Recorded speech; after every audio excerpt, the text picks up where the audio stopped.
El drama ferroviari de casa nostra ha provocat diverses reaccions, des de la vaga anunciada pels maquinistes fins als moviments que sembla que preparen una gran quantitat de plataformes, entitats i col·lectius d'usuaris.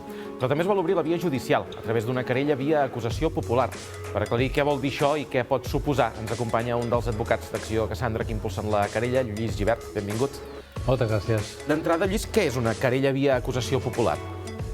Bàsicament és un mecanisme que permet la llei per tal de que qualsevol col·lectiu o associació que demostri l'existència d'un interès públic en els fets, en qualsevol tipus de fets, pugui participar d'un projecte, pugui participar d'una demanda judicial, d'un procediment judicial, en aquest sentit. Això et permet la llei, com a acusació popular, poder participar d'un procediment, ni que tu no siguis directament, diguem-ne, l'afectat, com és el cas. En aquest cas, contra qui va dirigida o per quins motius?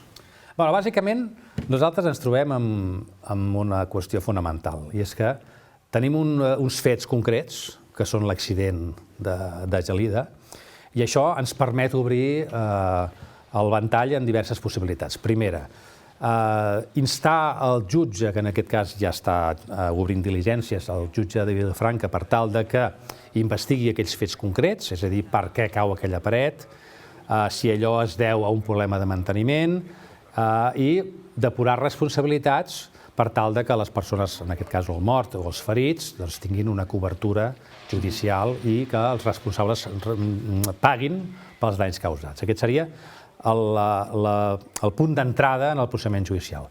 Però nosaltres, a més, creiem que això ens obre ja la via per tal de fer un plantejament nou i diferent, que és el plantejament de dir, escolteu, resulta que tenim, per exemple, hi ha uns maquinistes, que són els que hi entenen de tot això, que ens estan dient, per activa i per passiva, que això no és segur. Això ja a banda de les experiències que ja tenim en els últims anys, que ja veiem que això no funciona de cap manera, però la constància de la inseguretat ara la tenim d'una forma clara i evident. Els propis maquinistes diuen que no és segur. Llavors, per tant, nosaltres ens preguntem, com és possible que un sistema, una infraestructura tan important com els trens, en aquest sentit, com és possible que 400.000 persones cada dia, perquè és el moviment de passatgers que té la Renfe, com és possible que posem en perill a 400.000 persones cada dia? Perquè és que ens ho estan dient. Ens ho estan dient fins i tot alguns polítics que parlen de que el dèficit de finançament de les infraestructures fan que els manteniments no siguin correctes.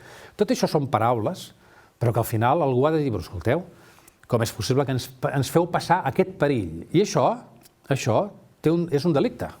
És a dir, el fet de posar la població en risc, en aquest cas d'agafar trens, amb unes infraestructures que ja se'ns està dient que no són segures, doncs això és delicte, des del nostre punt de vista. Per tant, aprofitem també la introducció de la nostra, diguem-ne, querella per aquests fets concrets, també per que s'investigui, al final, què està passant aquí, per què no s'estan mantenint bé les vies, quines són les quantitats pressupostades que després no s'executen, quina és la quantitat de diners que necessita el manteniment i que no s'està executant, per tal de tenir dades objectives i poder dir, escolteu, és que aquests senyors no sols estan mantenint una situació política insuportable, sinó que, a més, estan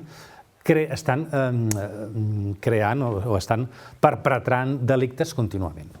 Per tant, entenem, partint de la base, que els governs locals, autonòmics, general, el que sigui, és qui té potestat per decidir on inverteix i on no. Aquesta priorització entenem que considereu que arriba a la qualificació de delicte penal en el moment en què posa en risc la seguretat de les persones. Evidentment. A més, hi ha un delicte que ho diu. Està tipificat al Codi Penal. És a dir, si tu no poses els mitjans necessaris per mantenir una infraestructura en bones condicions o en condicions que no causin danys, doncs, evidentment, estàs posant en perill a la gent. El delicte és el perill, és un delicte de risc, que se'n diu. És a dir, tu estàs posant en perill la vida de les persones. I ara s'ha demostrat que hi ha una persona que ha mort i, a més, ens ho estan dient per activa i per passiva que això no és segur. Per tant, senyor jutge, investigui. La querella està presentada o quins passos ha de seguir ara? Encara no està presentada, perquè tot just ahir ja vam rebre la informació de les diligències de Vilafranca, on s'estan seguint les diligències judicials, i estem també recabant informació, també a través de diverses associacions d'usuaris afectats, que també estan posant en contacte amb nosaltres. Estem fent una mica de la tasca de recopilar informació, però màxim la setmana que ve ja l'estarà presentada, perquè la querella, a més, és el que ens dona entrada a poder participar d'aquest procediment com a acusació popular. I això ho fareu sols com a col·lectiu d'advocats o esteu amb la intenció de que s'hi sumin, no sé si particulars o entitats? De moment ho farem sols, per una qüestió purament de facilitat en la tramitació i d'agilitat en poder-ho tirar endavant. Això no vol dir que estem rebent, efectivament, s'està contactant algunes associacions d'usuaris afectats. Evidentment, ja anirem veient si anem incorporant més gent dintre d'aquesta reclamació, que nosaltres estaríem encantats de poder tenir més pes com a part activa en la participació del procediment. I això s'aconsegueix a través de la suma de col·lectius o també de persones particulars? És a dir, hi ha un malestar creixent des de fa molts anys de pràcticament, segurament, tots els usuaris de la xarxa de Rodalies o dels trens convencionals de casa nostra que demanen accions contundents. Aquesta en podria ser una. Per tant, s'hi pot sumar qui vulgui o per una qüestió judicial no és tan obert? Des del punt de vista judicial, el que se'ns demana per tal de participar és que com a acusació popular plantegem una querella. En aquest cas ho fem com a acusació. Amb això ja n'hi ha prou. Ara bé, si hi ha gent que està motivada per tal de també participar-hi, doncs ja podríem buscar fórmules perquè això sigui possible. En principi, la nostra idea, perquè volem ser àgils i ràpids, és iniciar-ho nosaltres i ja anirem veient si és necessari o l'interès és molt gran per poder-hi intervindre, doncs ja mirarem fórmules per poder fer participar tothom. Voleu ser àgils i ràpids, que en el sistema judicial no sempre s'aconsegueix, és especialment complicat.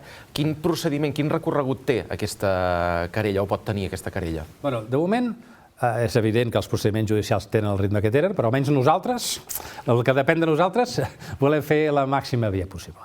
Això ara el que farà la jutgessa, que és una jutgessa la que està instruint això, és la instrucció, és a dir, la investigació dels fets.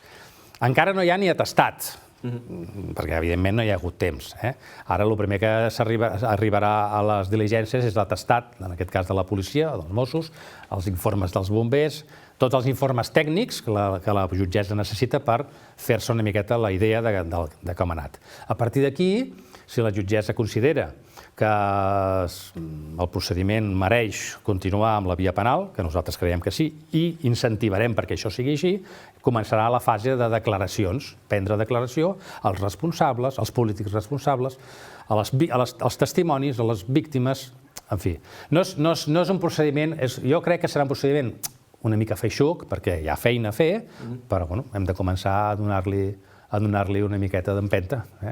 Llavors, a partir d'aquí, una vegada estigui feta tota la fase d'instrucció, si es considera que els fets poden ser constitutius d'un delicte, llavors això sí que es passarà al jutjat del penal corresponent per tal que enjudici els fets. Això pot passar temps, evidentment, perquè els fets requereixen d'una investigació i totes aquestes coses porten temps.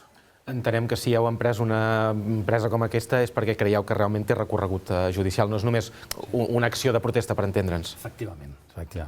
A l'hora de presentar una querella, com a mínim has de tenir una certa base, perquè si no, tampoc no. A part de que fins i tot pots incórrer amb una infracció, el fet de presentar querelles sense un contingut mínim. És a dir, evidentment, entenem que la base hi és, per descomptat que hi ha una base per començar a investigar què és el que està passant i, per tant, entenem que això, la nostra acció en aquest sentit és totalment correcta i oportuna. Doncs veurem com evoluciona Lluís Gibert, advocat d'Acció Cassandra. Moltes gràcies per ser-hi i fins la pròxima. Gràcies a vosaltres. I a vostès també, moltes gràcies per haver-nos acompanyat una setmana més per seguir una nova qüestió de fons. En aquesta ocasió, per abordar un àmbit, el del servei de trens, que no mostra indicis ferms de millora ara mateix, o almenys no deixa gaire lloc per l'optimisme.